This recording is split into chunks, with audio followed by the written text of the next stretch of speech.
Hello everyone, and welcome back to Mr. Dark Spectrum. Many happenings or cases tend to go unsolved due to not having enough evidence or information surrounding the subject matter at hand. Some cases go cold, leaving behind a trail of unknowns who hopefully be solved eventually when more circumstantial evidence becomes readily available. Here is top 5 strange occurrences that's still unsolved.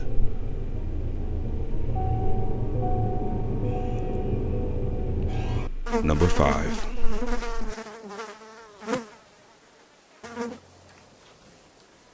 Tara Lee Calico is an American woman who disappeared near her home in Belen, New Mexico. On Tuesday, September 20th, 1988, Calico left her home at around 9:30 in the morning to go on her daily bike ride along New Mexico State Road 47. On the morning of Calico's disappearance, she had told her mother to come and get her if she had not made it home by noon. When her daughter did not return, she went searching for her along Tara's usual bike route but could not find her. She then contacted the police. Pieces of Calico's Sony Walkman and a cassette tape were later discovered along the road. Her mother believed that she might have dropped them in an attempt to mark her trail. On June 15th, 1989, a Polaroid photo of an identified young woman and a boy, both gagged with black duct tape and seemingly bound, was discovered in a parking lot of a convenience store in Port St. Joe, Florida. Although FBI analysis of the photo was inconclusive, her mother was convinced that it was Tara. She noted that the scar on the woman's leg was identical to the one that Tara had received in a car accident. In addition, a paperback of V.C. Andrews' My Sweet Adriana, said to be one of Tara's favorite books, can be seen laying next to the woman. As of 2021, no arrests have been made in connection to the disappearance of Tara Calico, and the case remains open. Number 4.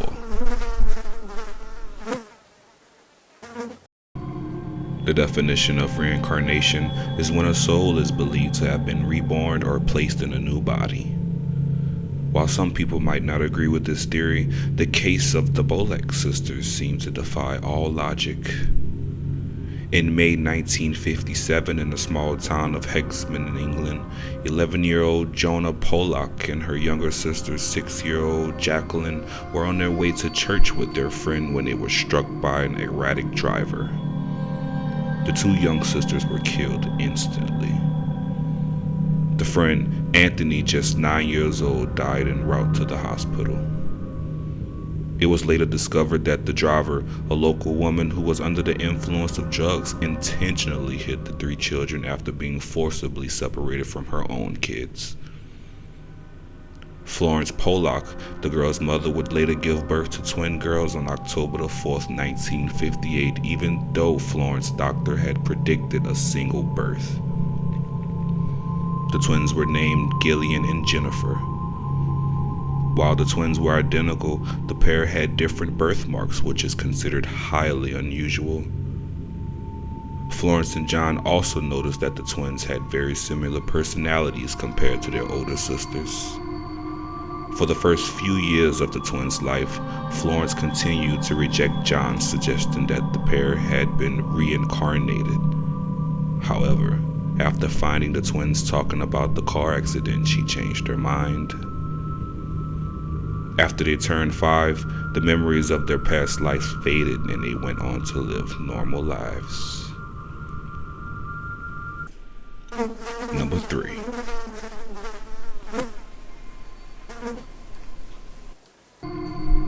On November 18th, 1987, police would discover a crime that shocked the small town of Ina, Illinois for decades.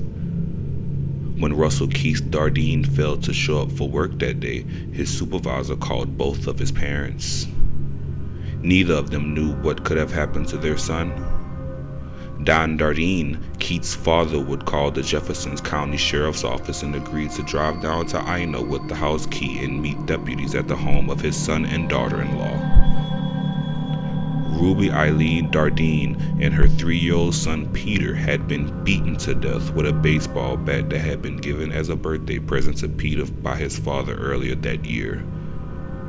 Ruby Dardine, who had been pregnant with the couple's daughter, had been beaten so badly she had gone into labor, and the killer or killers had also beaten the newborn to death. Investigators at first believed that Keith was the prime suspect, but the next day, his body would be discovered as well in a nearby field. He had been shot and his genitals had been mutilated. Forensic examination showed he had been killed within an hour of his family. Serial killer Tommy Lynn Sales claimed to have committed the crimes in the 2000s following his conviction and death sentence for murdering a teenage girl in Texas. He was never charged since prison authorities there would not let him leave the state to assist the police in southern Illinois. The case is still considered unsolved to this day. Number 2. There's a mysterious case that has been baffling investigators for over a decade in British Columbia. While most people walking along a beach might look out for crabs, shells, or jellyfish, the last thing someone would expect to find is human remains. In 2007, a girl was roaming a beach in British Columbia when she discovered a sneaker. As she opened up the sock, she found that a human foot was still inside. Since then, a number of severed feet have washed ashore. The case has never been officially closed, with many theories surrounding as to who the feet may belong to. Detectives at the time had theorized the feet came from a 5-person fatality Cardra Island plane crash that occurred 60 to 90 miles northwest in 2005. But DNA testing showed one of the feet was female, with the plane crash victims, 5 in total, were all men. Many suspect that the last 8 years of victims may be related to the 2011 tsunami in Japan. This would also be false due to many of the victims being identified and drift patterns of debris being concentrated in one specific area. Others aren't so quick to accept this scientific analysis, however. Criminal lawyer and crime author Michael Slade still wonders if this is the work of a serial killer.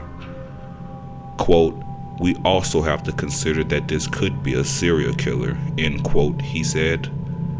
Quote, "Somebody who right now is underneath the radar. That has to be on the table," end quote. To this day, the mysterious case of severed feet is still unsolved. Number 1.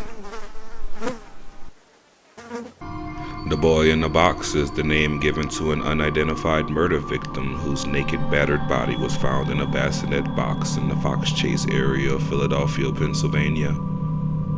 In 1957, a hunter set out to check his traps set near a park north of Philadelphia. He found a small cardboard box laying discarded on the ground. Inside the box was the naked body of a boy wrapped in a plaited blanket. Fearing that the police would confiscate his traps, he ignored it and resumed hunting. Several days later, a college student would be driving down the road and noticed the bunny running alongside the highway. The student knew there were traps in the area, and while making sure the animal was safe, he ran across the box in the underbrush. The student would go on to report the box to the police. The boy was around the age of 4 to 6 years of age. His body was severely malnourished and covered with surgical scars, most notably on his ankle, groin, and chin. His hair was matted and seemed to have been recently cut, as clumps of it still clung to his body. The crime scene itself was searched, but apart from several articles of children's clothing, there was no leads. To this day, The boy's identity remains as much as a mystery as it was in 1957.